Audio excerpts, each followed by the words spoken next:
వ్రతశాల ఇది నా యేసు నివసించశాల. మాట చదువుకుందా? అపొస్తలుల కార్యములు 7వ అధ్యాయం 55వ వచనం. అయితే అతడు పరిశుద్ధాత్మతో నిండుకొనిన వాడై ఆకాశం వైపు తేరి చూచి దేవుని మహిమను యేసు దేవుని కుడిపార్శ్వమందు నిలిచి ఉండుట చూచుచున్నానని పలుకుతూ ఉన్నాడు. 58వ వచనం. పట్టణపు వెలుపలికి అతన్ని వెళ్ళగొట్టి రాళ్ళు రువ్వి చంపిరి. ఆయనేమో ఆత్మలో సిద్ధముగా ఉండి దేవుణ్ణి చూస్తున్నాను, పరలోక రాజ్యాన్ని చూస్తున్నాను, తండ్రి కుడిపార్శ్వంను చూస్తూ ఉన్నాను, ఆకాశం తెరబట్ట చూస్తూ ఉన్నానని చెప్తూ ఉంటే వీరు పండ్లు కొరుకుతూ ఏమంటున్నారంట?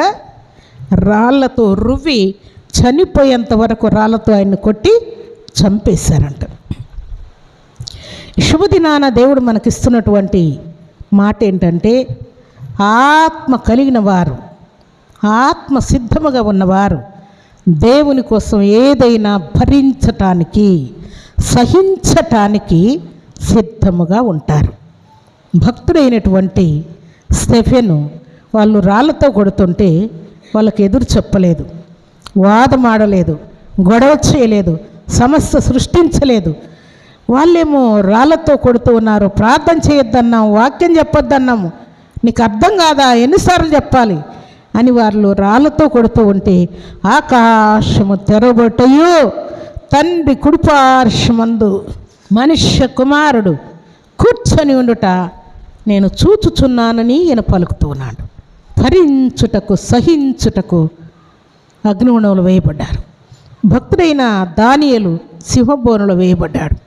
గొడవలను ఆపగలిగితే, సమాధానం చేయగలిగితే, భరించుటకు ఇష్టపడితే, సహించుకుంటే నీ ఆత్మ సిద్ధముగా ఉన్నదని దేవుడు జ్ఞాపకం చేస్తున్నాడు.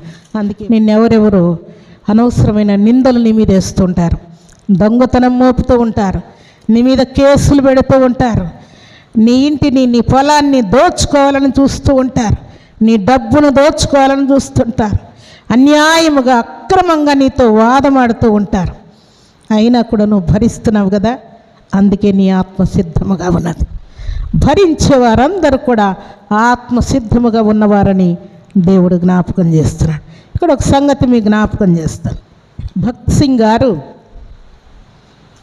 క్రైస్తవులంటే ఆయనకు పడదంట, క్రైస్తవులకు ఆయనకు గిట్టదంట. ఎందుకంటే వారు సిక్కులు, నిత్యం వారికి గడ్డం ఉంటుంది. సింగ్ కదా, సిక్కులు వారు. అయితే లండన్లో ఆయన చదువుకోవడానికి వెళ్ళాడంట. అక్కడ చదువుకుంటూ ఆయన మెకానిక్ ఇంజనీరింగ్ పూర్తి చేశాడంట. ఎప్పుడైతే క్రైస్తవులను వేధిస్తూ ఉన్నాడో, వారితో వాదం పెట్టుకుంటూ ఉన్నాడో, వారిని శ్రమల పాలు చేస్తూ ఉన్నాడో, ఆ టైమే దేవుడు ఆయన్ని పట్టుకున్నాడు. భక్త్ సింగ్ గారిని పట్టుకొని దేవుని బిడ్డగా మార్చేశాడు. అప్పుడు ఆయన అనుకున్నాడంట, నా ప్రాణం ఉన్నంత వరకు యేసయ్య గొప్ప దేవుడు అని అనేకులకు వాడవాడ వీధి వీధి ప్రకటిస్తూ నేను తిరగాలి అని డిసైడ్ అయ్యాడంట. డిసైడ్ అయ్యి ఆయన సువార్త ప్రకటించుకుంటూ ఆయా ప్రాంతాలకు బయలుదేరాలని ప్రయాణం చేస్తున్నాడంట.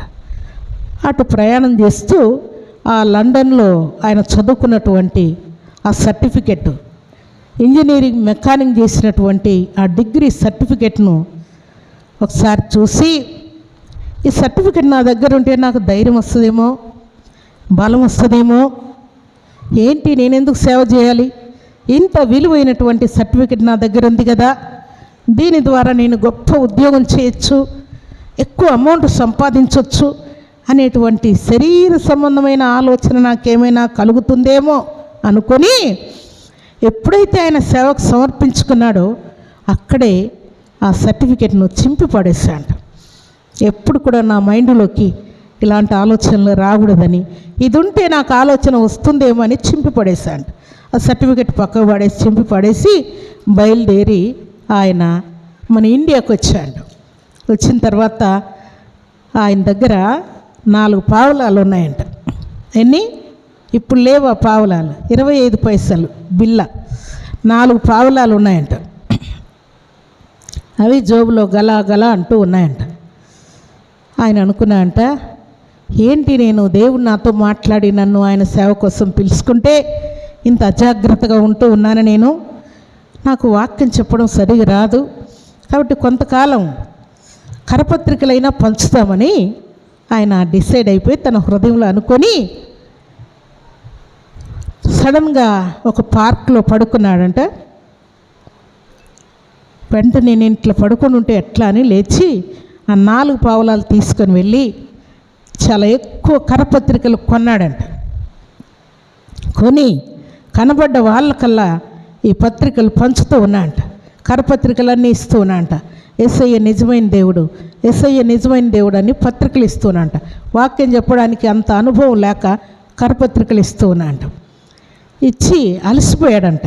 అలసిపోయి మరలా వచ్చి అదే పార్కులో పడుకున్నాడు.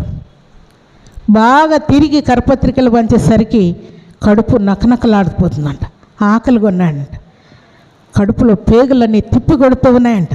అందుకని ఆయన వెంటనే ఎందుకు భయపడ్డం ఎందుకు, జోబులో చిల్లర ఉంది కదా అని జోబులో చేయబెట్టాడు.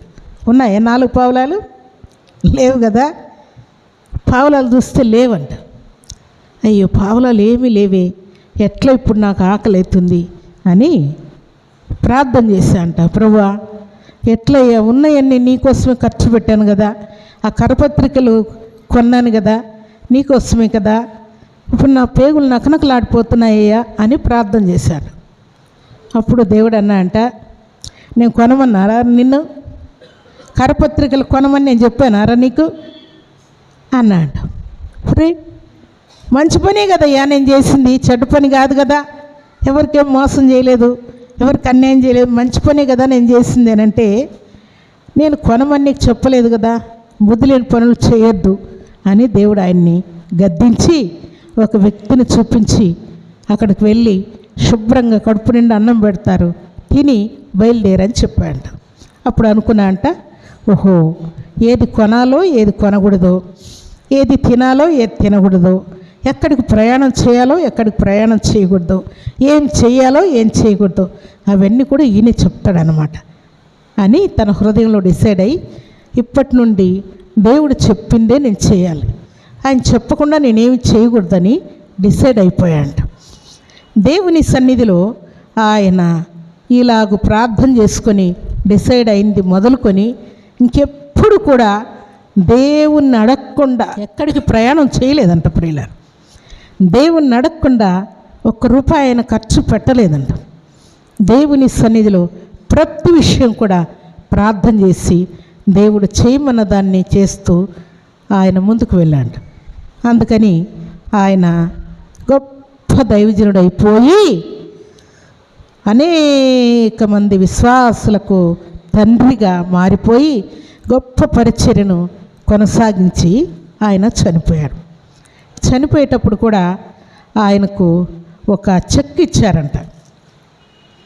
చెక్ ఇస్తే ఆ చెక్కు కోసం అక్కడ ఉన్నటువంటి వాళ్ళ టీం అంతా గొడవ పడుతున్నారంట. ప్రాణం పోతుందేమో, తొందరగా సంతకం చేయించండి, ఆయనతో భక్సింగ్ గారు చనిపోతారేమో, ఆయన సంతకం చేయకుంటే చెక్కు పనిచేయదు, చనిపోతాడేమో, తొందరగా సంతకం చేయించండి అని అందరూ గుద్దులాడుతూ ఉన్నారంట. ఈయనకు వినబడుతూ ఉందని పదే వారు వాదమాడుతూ ఉంటే ఆయన చెవులో పడిందంట.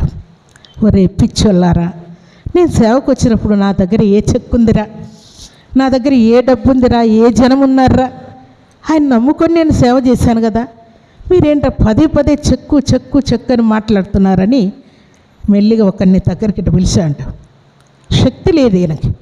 దగ్గరికి పిలిచి ఆ చెక్కు తీసుకొని డైరీ లాంటిది ఒక మందపాటి బుక్కు కింద దాన్ని పెట్టి చెక్కును అంటే 2 చేతులతో పట్టుకునే శక్తి లేక ఆయనకు దాని మీద పెట్టి ఈ చేయితో ఒత్తి పేపరు కదలకుండా ఒకే చేయితో చింపి పడేశాడంట చెక్కును.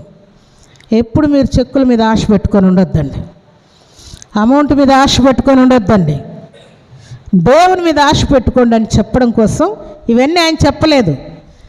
దేవుని మీద ఆశ పెట్టుకోండి, ఇలాంటి చెక్కులు ఎన్నో దేవుడు మీకు ఇస్తాడు. నేను చనిపోతే చెక్కు పనిచేయదేమో అనుకుంటున్నారు. నేను చనిపోయిన దేవుడు ఉంటాడా లేదా? ఉంటాడు కదా అని వారికి బుద్ధి చెప్పడం కోసం ఆయన ఇలాంటి త్యాగపూరితమైనటువంటి పనులు చేసి ఆయన సేవా జీవితాన్ని ముగించాడు.